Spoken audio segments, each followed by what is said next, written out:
Hello everyone, welcome to our session. Let me get started by asking you, how many of you have experimented with GenAI? Or how many of you been using GenAI? I bet most of you are. GenAI is an exciting frontier and it's almost unbelievable to see how fast it is progressing. It's like getting a new software update in the morning and by lunchtime you have bug fixes and whole lot of new features available. I guess that joke didn't crack well. Maybe my model could use little fine tuning too. Anyways, for developers, GenAI is exciting and overwhelming at the same time. You can read blog posts, white papers, watch videos, learn from all available different series and gain a pretty decent understanding. In fact, you feel confident to build something out of it. But when you start building something out of it, that's when the whys hit you hard. With so many options, solutions, model approaches available, it's easy to get caught up in hows and whats. We forget to ask why this approach is better than the previous one, why this solution is the better implementation than other solution, why we have picked this model or RAG over other models. That's when you realize understanding the deeper why behind each decision making is crucial for navigating GenAI complexity and building a robust GenAI solution. That's exactly why we are here today, to walk you through the whys and share you the actionable insight from our own solution that we have recently launched. That solution is already making an impact to the customer. But before we dive deep, allow me to introduce my co-presenters. Ayush has been at the forefront in building shopper assistant solution. Ayush? Hey everyone, good afternoon. I'm Ayush. I've been working on shopper assistants from quite a while now. Excited to be here and share my learnings with everyone of you. Thank you, Ayush. Sebastian, brain behind bringing merchant assistant solution. Sebastian? Nice to meet you all. I've been working on the AI for a couple of years, and I would like to focus my presentation on like merchant support as well. Thank you. Thank you, Sebastian. And myself, Zubeen Sahajwani, Senior Solution Architect with BWP302 and MCF. Though I'll admit I'm not as smart as these guys. My role as a solution architect is to help customers to adopt and implement these innovative solutions, ensuring they not only meet their immediate goals, but align with their long-term goals. Now that introduction is out of our way, let's dive into some of the topics we are going to cover today. We'll start with an introduction of BWP302 and focus exploring how it is reshaping the customer shopping experience. Then we'll show you our recently launched GenAI solution and how they are driving innovation on DTC businesses. We'll also share the contrast between our experience before adopting GenAI and significant impact it has made after we adopted GenAI. And then we'll walk you over the design, development, and assessment, focusing on the key requirement and how we work backwards to deliver robust GenAI solution. And finally, we'll wrap up with deep dive into best practices to maximize your impact of GenAI in your projects. This is the core of the session, where we'll share the actionable insight and proven strategies from our own solution, ensuring your solution is as effective and impactful as possible. So let's get started. First, you might be thinking why I'm up here talking off Amazon sales channel like BWP302. Well, about 5 years ago, we started seeing a lot of brands making a choice. Either they were going all in on DTC, direct to consumer, or they were going all in with multi-brand retailers, right? Amazon.com. But brands quickly realized they needed to be closer to the consumer, wherever they are, whether they are on their own website, e-commerce marketplace, or of course, social media site. We also realized we have an incredible opportunity to help these brands by externalizing our supply chain and e-commerce services. Amazon has invested billions of dollars in fulfillment network. This means that merchants can tap into our network to fulfill not just Amazon.com orders, but all of their consumer orders. That's Amazon multi-channel fulfillment. It is being used by over 200,000 merchants in the US to pick, pack, and ship their consumer orders across the sales channel. And for a brand own website, we have even made it possible to offer Prime delivery to shoppers. That's Buy with Prime. It's helping brand not only streamline the operation, but also attract the shopper and boost the revenue. Now let's take a quick look at this, how this works. Today, consumers are shopping in new ways, which is especially true in beauty industry for brands like Bare Mineral.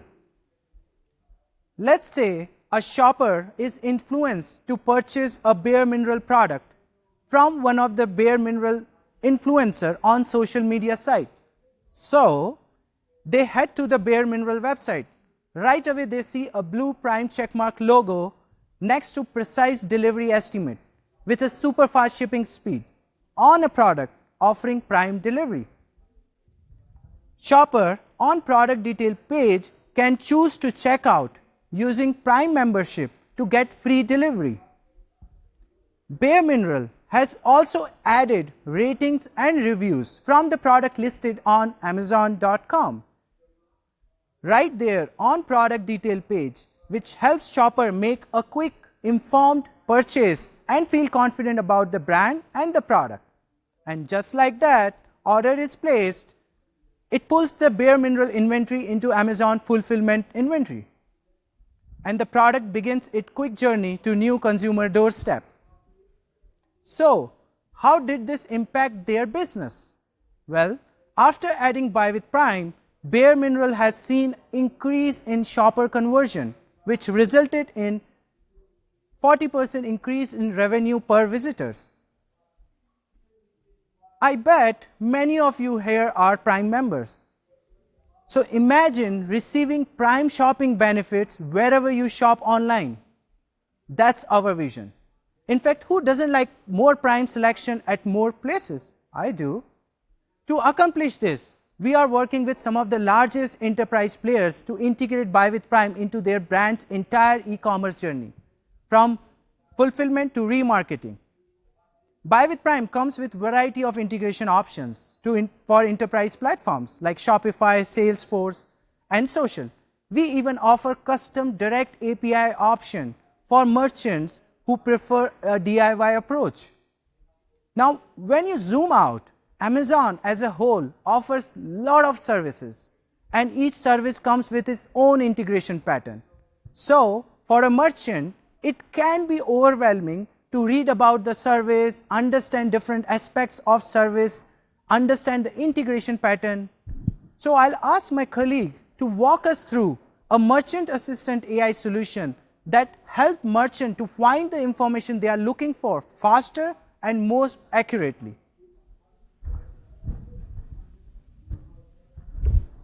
Hey everyone, I'm back again. So as Zubin mentioned, right, there are a number of service offerings which Amazon and Buy with Prime offers to the merchants, and a number of integration patterns. How would the merchant know which integration pattern works best for them? Well, for this we have a merchant support knowledge center, wherein merchant can write in their query, and it works as a keyword-based search engine which helps them find the accurate and relevant resources for their search.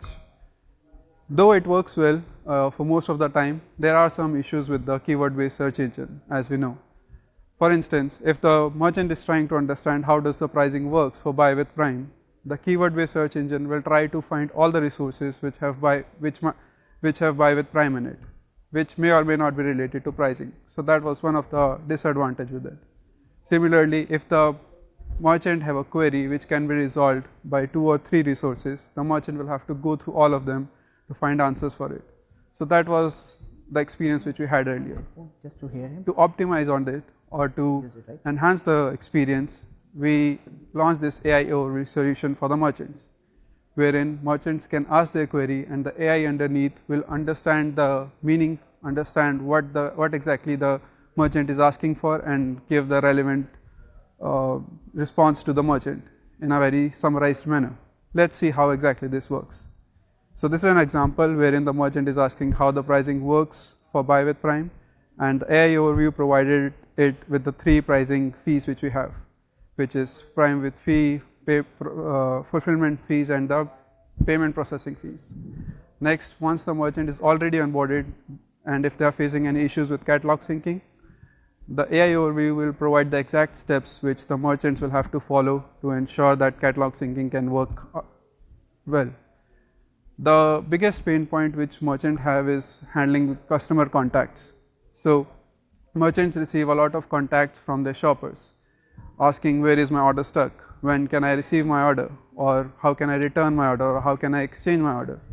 Well, to help the merchant, we have a 24/7 customer support solution for the merchants, which is called Buy with Prime Assist. This is how it actually works. When our shopper places an order, we have a post order page for them, and there's a get support widget on the right hand side here. The shopper can click on this button and find and connect to a CSA agent who can help them resolve all their queries related to the post order. This works well for most of the post order supply chain related queries, but we also realized that a couple of queries, or more than a couple, actually a lot of queries, were related to product related queries as well. For instance, someone purchased Apollo wearable product, and now they have a couple of queries of it. How we solved it initially was through sending an email to the merchant, wherein we were sending a direct email to the merchant, and the merchant will have to respond back to it. There were some disadvantages with this approach. The shopper will have to wait for some time to get a response from the merchant, and the merchant will also have to spend some bandwidth and effort to respond back to the shopper. This was the experience which we had initially, wherein we are taking an example of a shopper, Mukti, who purchased something from Apollo Neuro, and they were expected to send an email to the merchant via this web form. To optimize on this and to further enhance the shopper experience, we implemented an AI solution. Let's see how exactly the AI solution works.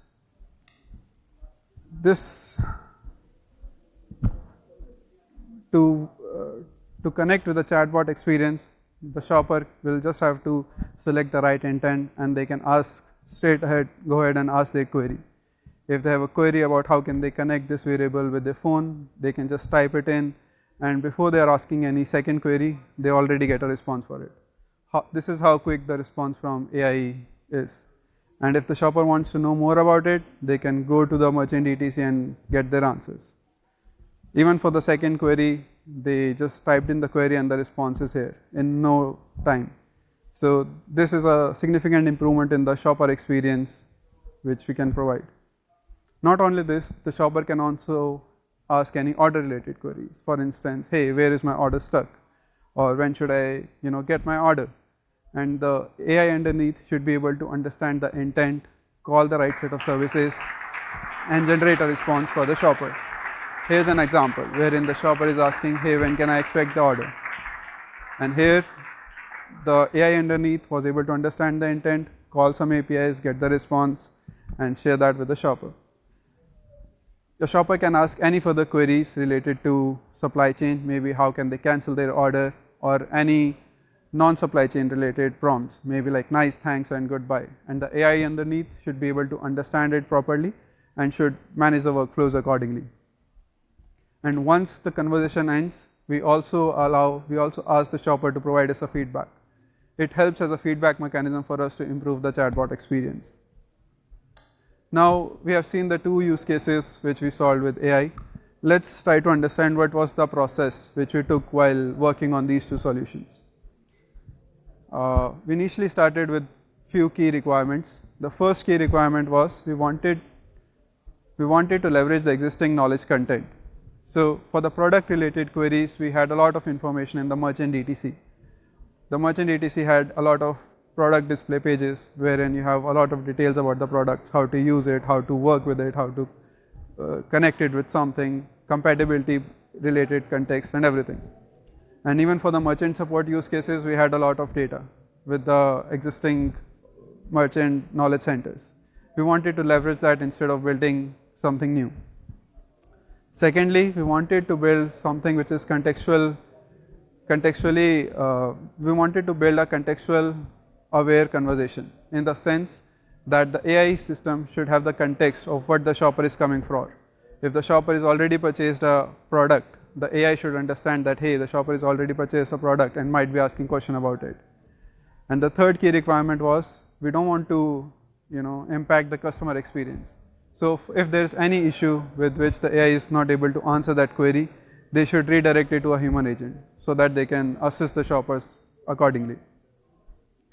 Let's see how we converted these key requirements to some of the components for our architecture. For leveraging the existing knowledge content, we relied on using Bedrock agents, which allowed us to create separate type of data sources based on the type of data. For instance, for static content, we relied on using S3 for our data sources, and for dynamic content, we relied on using web crawler as a data source. Let me share some key learnings which we had while working with Bedrock knowledge bases. The first key learning which I would say is, it's completely easy to create a knowledge base and configure our data sources, but it's also very critical to ensure that you optimize on the data sources. For instance, when we were crawling a specific DTC earlier, initially it took us around 6 to 7 hours to crawl a single domain, and then we realized we were doing something wrong. We were actually crawling a lot of content, we were indexing a lot of content which was not required for our use case. So to optimize on that, we reduced the scope of what all things we were actually crawling. We use the right set of domain parent URL which we should be using. And we also used a configuration which is called sync scope in Bedrock knowledge base, which allowed us to crawl only the specific pages which we wanted to. Second, there was another use case with a merchant wherein we were actually crawling a lot of PDF files from the merchant DTC, which was not relevant for our use case. So we used filtration mechanism to ensure that we are not including those PDF files while crawling and indexing them, which was not good for our CPU cycles and the memory that we have. So after doing this, both two optimizations, we were able to reduce the crawling time from 6 to 7 hours to approximately 2 to 3 hours, which was really good for us. The next key learning which we had was around the crawling cadence. So currently Bedrock knowledge base doesn't provide any mechanism to keep the data refresh. Setting up the knowledge base is good. You can set up the knowledge base, but how do you ensure that your knowledge base is already up to date? For instance, let's say a merchant have a new product which they launched. How do you ensure that your knowledge base have the new product details? So for that you have to keep refreshing your knowledge bases on a certain frequency. For this we relied on using event-based schedulers, and we were able to schedule schedulers based on the merchant needs. For instance, there was a merchant who said that, hey, we'll be updating the DTC on a weekly basis. So we scheduled a event-based scheduler accordingly, and for others it's on a monthly basis. We refresh the knowledge base on a monthly basis for other merchants. The second key requirement which we had was enabling contextual conversation, meaning the AI system should understand the context with which the shopper is coming from. The AI should be able to extract the intent with which the shopper is trying to interact with the chatbot solution, and should be able to call the relevant APIs or the knowledge bases to gather the required information. And while generating the response, it should be sentiment aware. Meaning, let's say if a shopper comes up and says that, hey, I purchased something for my wife's birthday, which was yesterday, but I haven't received my order yet. So the chatbot should understand, the shopper is not very happy with the experience, and they should be able to handle it accordingly. For this, we relied on using Bedrock agent, which provide out-of-the-box integration with Bedrock knowledge bases, and it also provides us a mechanism to interact with the APIs via action groups. Let me share some learnings which we had while working with Bedrock agents.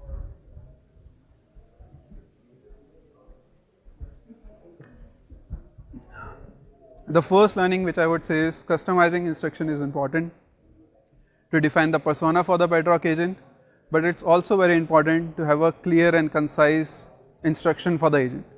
The instruction should be in a simple word so that it's not confusing the underneath foundation model and it works in a certain way. If the instructions are overly complex, complicated or confusing, the Bedrock agent or the underneath foundation model might not work as intended. It might confuse or might actually not perform the required set of instructions. So having the clear and concise instruction is very important. The next key learning which we had was around tailoring orchestration. So there was a use case wherein we were expected to call up action group and we were not expected to rephrase the response from it. For this we used custom orchestration instruction which helped well for us. Though there was a downside, it actually took a hit on our latency. It took us around 1 to 2 seconds of extra latency if we actually customize the orchestration prompt. The next key learning which I would say is around data. So having the right set of data in the knowledge bases and having the right set of data from the APIs is critical. If your API returns a lot of information and if you have a lot of information in your knowledge bases, it might also confuse the Bedrock agent or the foundation model underneath. So it's very important to have a very clear and concise information in the API's response so that you don't overwhelm the Bedrock agent with numerous information and it might confuse and might not be able to perform as intended. The next key requirement which we had was around the seamless transfers to CSA. For this we relied on using Amazon Connect and Amazon Lex. Amazon Connect provides us a channel for the shopper, for the chatbot and for the CSA agent to interact with. And Amazon Lex, we used it as a bot for the initial intent classification. For certain intents which actually impact the connect flow, we are still relying on Amazon Lex. For instance, if the customer says, hey, I want to interact with the CSA. So doing that initial intent classification, we are relying on Lex. Similarly, if due to any reason we found out the response that we are getting from the underneath system is not accurate or it contains something which is irrelevant, we are still transferring such contacts to the CSA so the CSA can handle those contacts more effectively. And similarly, if there is any issue with the backend system, if there is a timeout or if due to any reason the backend system is not able to respond as intended, we will fall back to humans to ensure that customer experience is not impacted at any cost. Now we have seen the requirements, the components which we got from those requirements. Let's see the overall architecture which we built for the merchant support use case based on these requirements. This is the architecture which we have, wherein the users are interacting with the portal, which is the knowledge center, which is interacting with the Bedrock agent via Lambda, and the Bedrock agent is configured with the right set of guardrails and right set of knowledge bases to ensure it can answer genuine queries from the merchants and also is able to handle malicious actors. If there is a malicious actor who is trying to break the system, the Bedrock guardrail should be able to help us there. Similarly, we have this architecture for the shopper assistant use case, wherein we initially have a Amazon Connect which is interacting with Amazon Lex, and underneath we have Amazon Bedrock which have two different paths. One is for product related query, other is for order related queries. So for product related queries we are relying on the Bedrock knowledge bases, and for order related queries we are interacting with action groups which are essentially interacting with our domain APIs to get the right set of responses. Now we have the architecture. Let me share some key results which we have from both the two use cases. We have seen a whopping 30% increase in the merchant interest in the search capability. More merchants are interacting with the system. They are able to find the answers for their queries. Similarly, for the chatbot use case, 95% of the queries which are handled by chatbot are successfully handled. They are able to provide the right set of resolution to the shoppers. Now let me ask Sebastian to come up on the stage and share some best practices which we opted while working on these two solutions. Thank you so much, Ayush. So now we know how to build GenAI architectures. Moving forward, we'll show some best practices that we have learned when we are developing GenAI solutions. So let's start with the first best practice, automated evaluation. So as you probably know, GenAI are very difficult to predict. Anything can change, like data can change, LLM model can change, version of the LLM model can change, service can change. all those factors are influencing how our GenAI is responding, right? At the same time, we have to make sure that the quality bar is there. Anytime we build any kind of GenAI solution, we have to make sure that GenAI is accurate, right? So how did we start doing this? This is actually a difficult space to solve. So we started with manual evaluation. Basically, we started with, we have a GenAI model, right? It's like a product that is able to respond based on some questions. So we generated around 200 different test cases initially, both positive test cases and negative test cases. We went through all of them through the AI. So we basically sent them to the AI. AI responded with those, with the answer for those questions. Then we push them into some kind of evaluation service that we have. This is basically a service that is aggregating all inputs and outputs from the LLM. And then we gave it to our team of experts. Team of experts went through all the answers. The team of experts actually knows exactly what the LLM should respond for specific question. And they were able to go through all those answers and score them from 0 to 1 for different categories. Categories involve like accuracy, maliciousness, professionalism, and different types of categories how LLM should respond, because there's not just one space, right, for like assessing the quality of the LLM. And after this whole effort, we got pretty good understanding how our solution works. And it was pretty good, right? And the whole effort was pretty much successful. But there was one problem with this solution. It was very expensive to execute.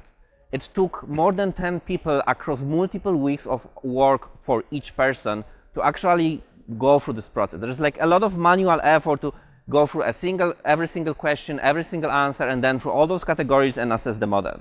So this process doesn't scale. It's good, but it doesn't scale. So there is a need for some kind of automated evaluation for GenAI solutions. So it's not easy problem to solve because LLM can respond differently for the same question, and those different answers might be still good. Both of them might be good, but maybe they are like wrong, right? LLM is not deterministic, right? So how do we solve it? So we went through more than 10 different algorithms that allows us to compare efficiently expected output to the actual output. And we selected top 3 algorithms that we recommend to use. These are the 3 algorithms. First one is LLM-based evaluation. It's a very interesting approach where we use LLM to evaluate LLM, right? It's very interesting because we've been able to create a very custom prompt for the evaluation that is able to actually very efficiently assess whether the actual output and the expected output has the same meaning, because this is what we want to evaluate. And it worked pretty well. This was the best actually automated evaluation that we were able to create. The second type of the algorithm that we use is Meteor. This is NLP-based algorithm. NLP stands for natural language processing. It's using algorithms of like non-GenAI algorithms to evaluate similarity of the words within the actual and expected output. Given those similarities, you can actually calculate how similar is the whole sentence, the whole output between what you expect and what GenAI actually responded. The last algorithm is called Rouge. Rouge algorithm is algorithm that is using word similarity. Basically, it takes all the words from the expected and the actual output. It calculates, it merges them to a single node. For example, if you have go, goes, went, right? All those words are merged to the same meaning. And then when you have sentences of meaning, you can calculate the score. These algorithms are really good for finding regressions. We are using them and they work pretty well. Anytime there is significant regression, those algorithms are able to find this regression. Apart from algorithms, we had to create test cases. We have both positive test cases, which are evaluating the expected business output. So basically, these are driven by the business, what we want LLM to respond. And then there are like negative test cases. Negative test cases are checking whether malicious input is handled correctly, which is very important. We'll go into the malicious content in a second as part of another best practice. So this is all about evaluation. Let's move on to another best practice that I wanted to talk about, traceability. Traceability is ability for basically developers to quickly find information within the system, what is happening, right? Like what's going on within your service, within your system, right? And for LLMs, it's actually very challenging to build traceability because there's a lot of systems involved. Let's go through the journey of the request. So the request is sent to your service. First, you start with the routing layer, right? Then you have authorization layer. Then you have service layer. Service layer is sending a request to Bedrock. Within the Bedrock, you have orchestration. We start with the guardrail on the input, checking whether the input is correct or not. Then we move on to the knowledge bases. RAG approach, you are querying different data that is relevant to your request. Then, as part of this orchestration, we are calling different APIs. We call APIs to build personalized experience for your LLM models. For example, you would like to pull some additional customer data to personalize your responses. And then finally, after you query all of these, you have to merge the outputs together into one final response. And then, once you have the response, you have to run again the guardrail to verify if your LLM is actually also not responding with some malicious content, right? So in this whole journey, there's a lot of subsystems involved, and each subsystem is separated, it's isolated, right? So how do we build this traceability where I can understand what happened for this specific request across the whole journey? So there are two steps involved. First of all, you have to create unique request ID at the very beginning of this journey and pass it throughout the whole journey. So you basically have one request ID across all those subsystems. And the second point is to push logs identified by this request ID to a single CloudWatch group. This allows you to have one single CloudWatch group with all the logs from all different subsystems. If you want to troubleshoot something, you just go to the single CloudWatch group, put your request ID, and you get all the logs for this request ID as part of one view. This is something that is crucial to troubleshoot GenAI solutions that are very much distributed. The next best practice I wanted to talk about is data, customer data.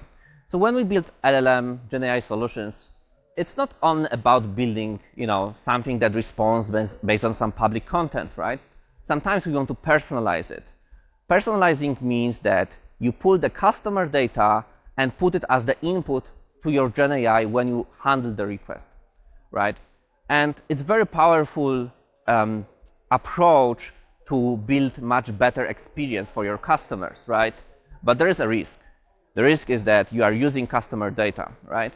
And you never want to leak any of your customer data. You never want a situation where you handle a request and you pull customer data from the wrong customer, right? We are in trouble, right?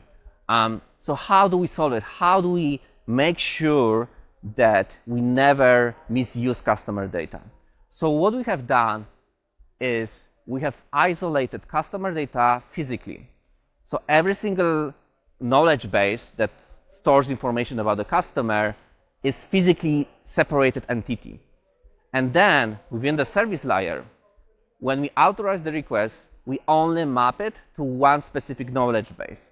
This allows us to only use one knowledge base for one customer request. There's no way to use two of them because we only select one and they are separated, right?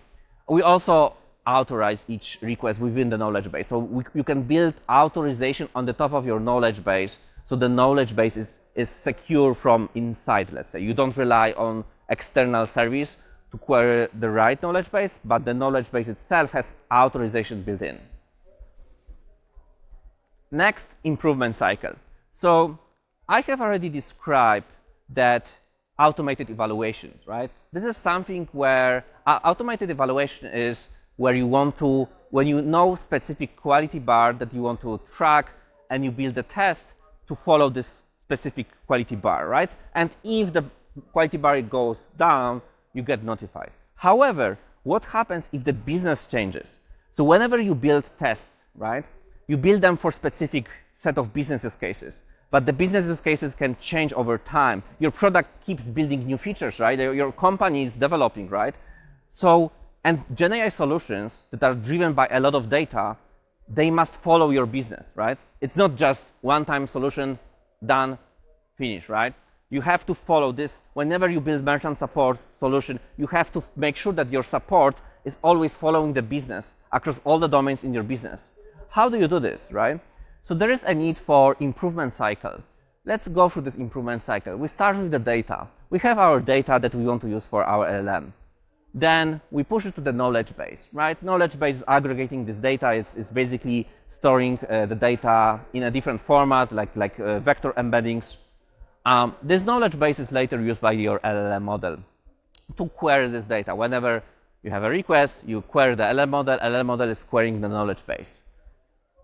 On the top of the LLM, we are generating a bunch of different test cases. So we have evaluation test cases, and we generate output for the test cases.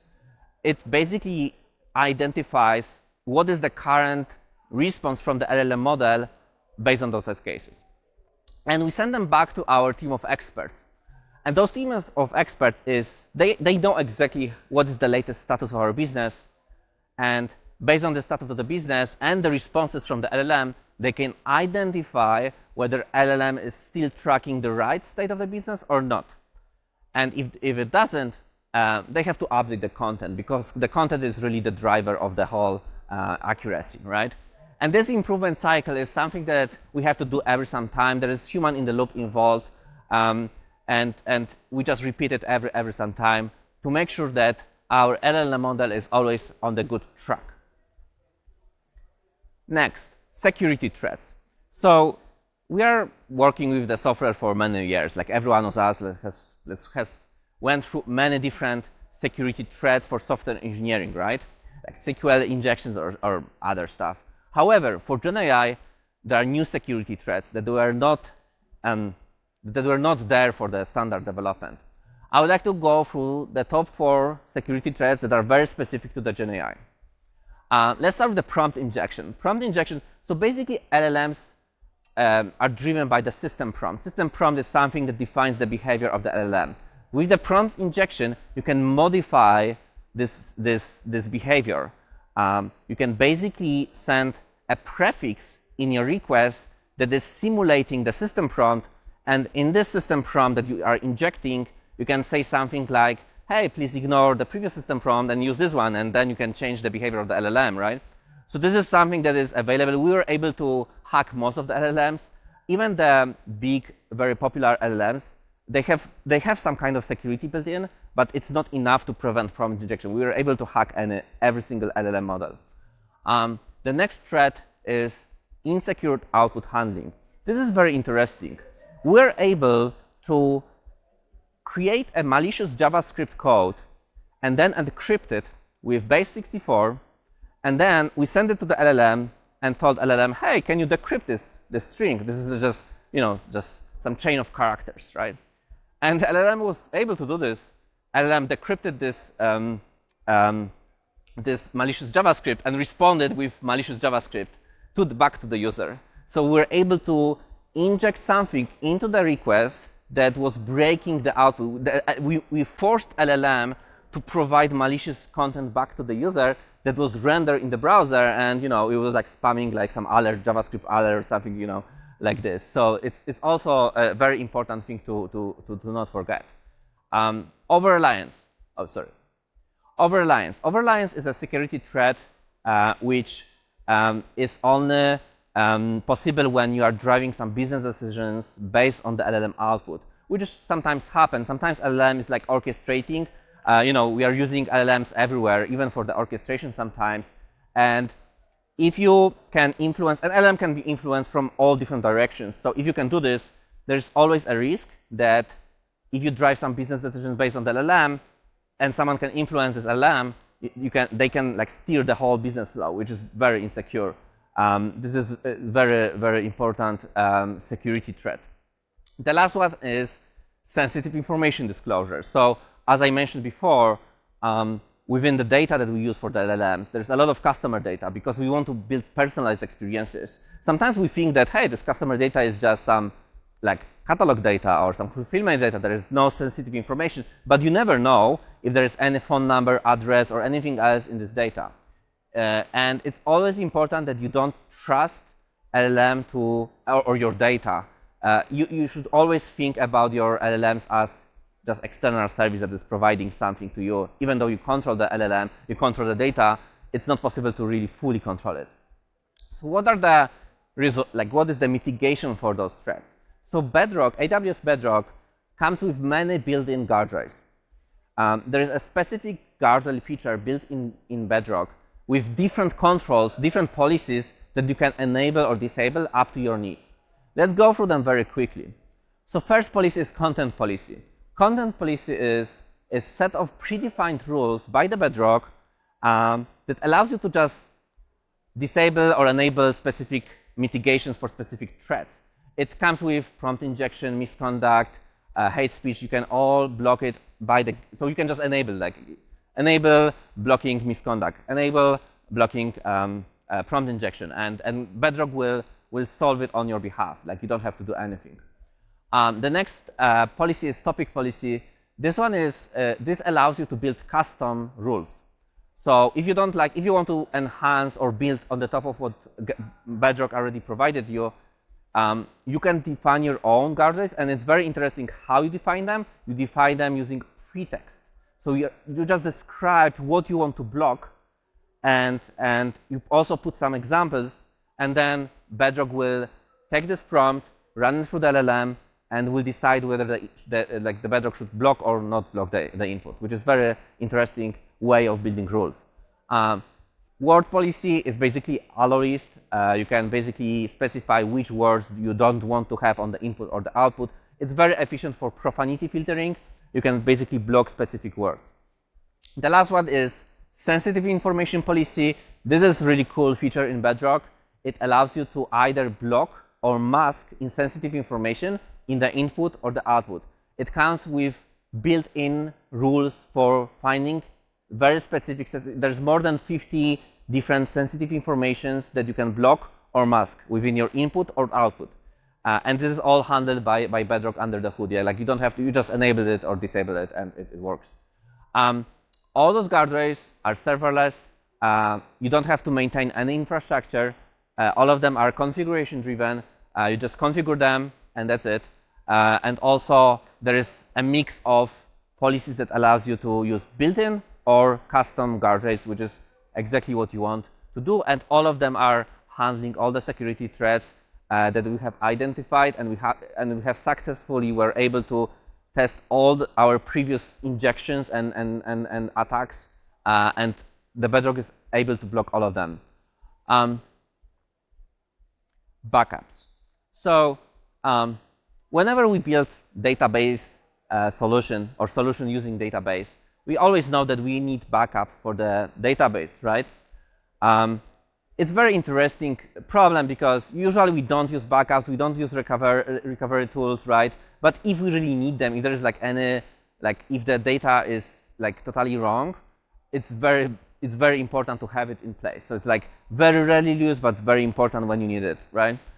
The same comes with LLMs because LLMs are purely driven by the data. The more you will use a lot of data in your LLMs, and this data is really a database for you. Like you can store it anywhere. You don't have to store it in the database. It still behaves as a database for LLM, right? So it's very important to enable backups on your data. So what we have done, we are storing all our data on a S3 bucket. This S3 bucket has versioning enabled, so we are storing all the versions of every single object. We are also we are tracking the whole history of all objects in S3, and then we have a very simple CLI tool, which is basically allowing us to specify point of the time in the past, and this tool will go through all the objects in S3 bucket and either revert them to the previous state, delete the object if the object was created after point of the time, right, or create object if this was deleted after a specific point of the time. It works very well. It can roll back all the data within less than 10 minutes, and then you just synchronize LLM, resynchronize knowledge bases, and you can restore your previous state of your solution. Really cool. I will definitely recommend it for everyone. Here are some key takeaways of this presentation that I would like to share with you. I would like you to memorize it or take away from this presentation.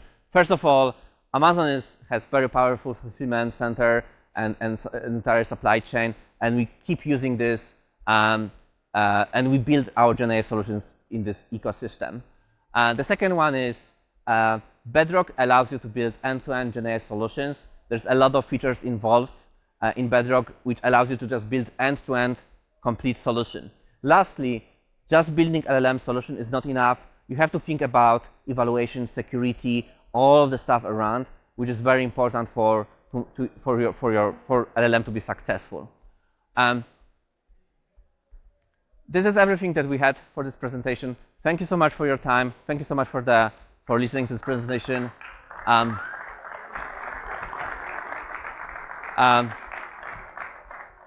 Here's the QR code where you can learn more about us, our product, and our solution. Thank you so much.